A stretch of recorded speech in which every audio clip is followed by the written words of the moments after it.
झारखंड के युवाओं के संघर्ष, जुनून और जिद के आगे आखिरकार सरकार को झुकना ही पड़ा। जी हाँ, जेएसएससी सीजीएल परीक्षा रद्द कर दी गई है। दिनों रात कड़ाके की धूप और आंसुओं के बीच भूख हड़ताल पर बैठे छात्र नेताओं की आखिरकार जीत हुई। लेकिन कहानी सिर्फ परीक्षा रद्द होने पर खत्म नहीं होती। सदर अस्पताल के बिस्तर से जब छात्र नेता उम्मे हबीबा ने जूस पीकर अपनी भूख हड़ताल तोड़ी तो उन्होंने सीधे मुख्यमंत्री हेमंत सोरेन के सामने रखी 3 ऐसी शर्तें जिन्होंने पूरे राज्य के सियासी और प्रशासनिक गलियारों में खलबली मचा दी है।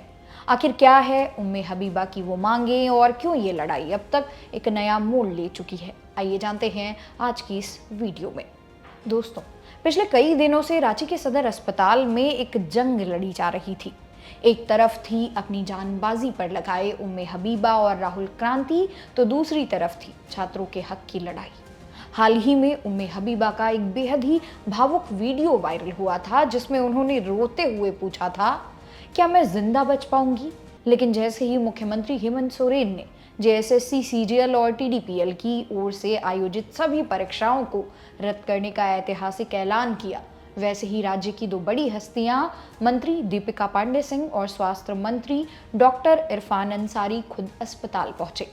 मंत्रियों के हाथों जूस पीकर दोनों छात्र नेताओं ने अपनी भूख हड़ताल खत्म की। भूख हड़ताल तो टूट गई, लेकिन उम्मे हबीबा के तेवर ढीले नहीं पड़े। जूस पीते ही जैसे ही वो कैमरे के सामने आई, उम्मे हबीबा ने मुख्यमंत्री के सामने अपनी पहली और सबसे बड़ी मांग रख दी।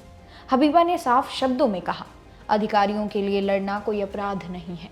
उन्होंने मांग की कि शांतिपूर्ण और लोकतांत्रिक तरीके से विरोध प्रदर्शन कर रहे मासूम छात्रों और युवा नेताओं पर दर्ज की गई सभी एफआईआर को तुरंत प्रभाव से वापस लिया जाए।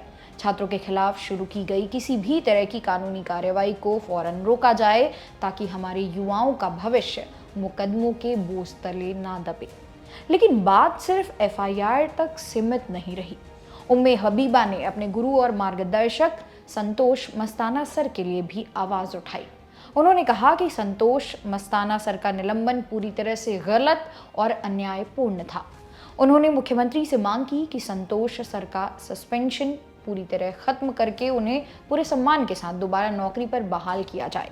इसके साथ ही उन्होंने सीआईडी केस नंबर 025 का जिक्र करते हुए कहा कि इस मामले को कानूनी प्रक्रियाओं के तहत जल्द से जल्द बंदी या वापस लेने की दिशा में तेजी से कदम उठाए जाए।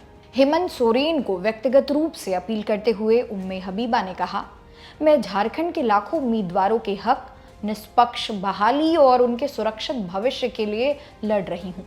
मेरी बिगड़ती सेहत को देखते हुए मुझे उम्मीद है कि मुख्यमंत्री जी इन मांगों पर संवेदनशीलता से विचार करेंगे और एक तय समय सीमा के भीतर सकारात्मक फैसला लेंगे।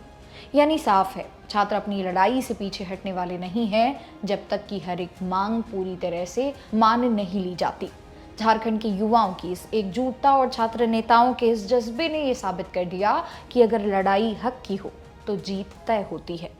क्या आपको लगता है कि मुख्यमंत्री हेमंत सोरेन को छात्र नेताओं और दर्ज एफआईआर और संतोष मस्ताना का सस्पेंशन वापस लेना चाहिए? अपनी राय हमें कमेंट सेक्शन में ज़रूर बताइएगा। अगर आप भी छात्रों के इस संघर्ष के साथ हैं तो वीडियो को लाइक और शेयर ज़रूर करें।